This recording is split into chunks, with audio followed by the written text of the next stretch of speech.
Eco Money on Money FM 89.3. Breathe in and breathe out. For me, there's nothing quite like taking a deep breath of sea air and a walk along the shore to clear my mind.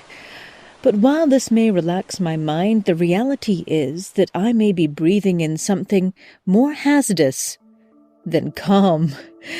That's because the maritime industry is a key polluter. Over 80% of the world's volume of international trade in goods is carried by sea. It is said to be one of the more sustainable ways to transport goods.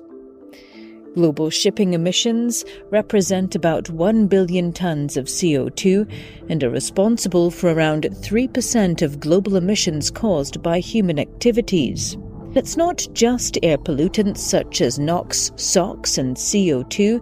There's also the impact on marine life. That said, though, often a busy port is an indication of a healthy economy.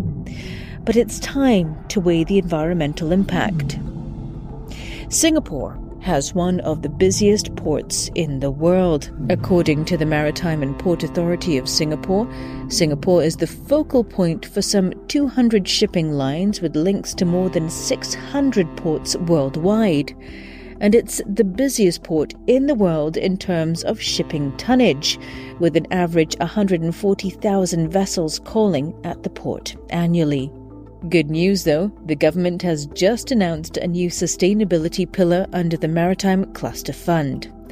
Speaking in Parliament this week at the debate for the Transport Ministry's budget, Transport Minister Chee says the initiative will support first-mover adoption of sustainable solutions.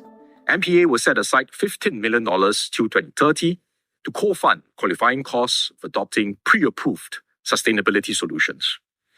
SMEs can receive 50% co-funding, while non-SMEs can receive 30% co-funding, up to $30,000 per solution.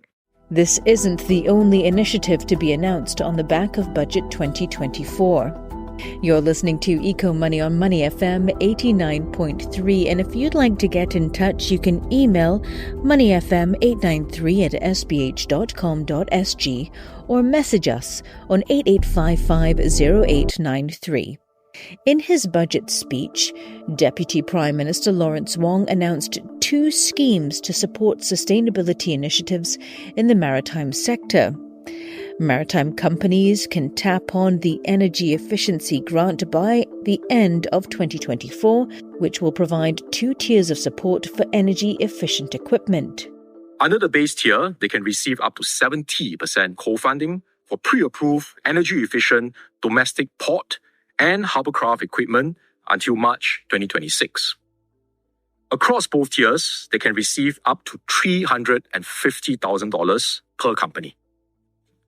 Second, from April 2024, harbourcraft owners and operators may apply for loans through the Enterprise Financing Scheme Green. This provides enhanced risk share of 70% for loans by participating financial institutions for green solutions. That was Transport Minister Chee Hong-tat. Now, Singapore also plans to fuel greener maritime solutions, literally.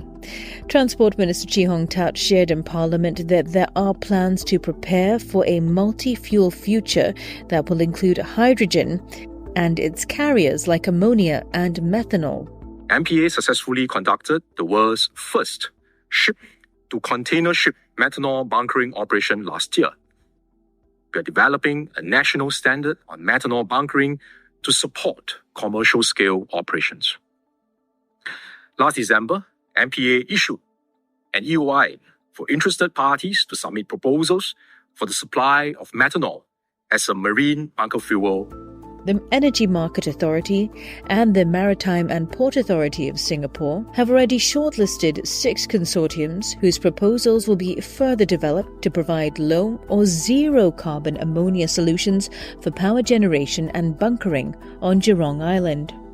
So it seems Singapore is sailing in a more sustainable direction for the maritime sector. Well, that was Eco Money, and we hope you've enjoyed this week's episode.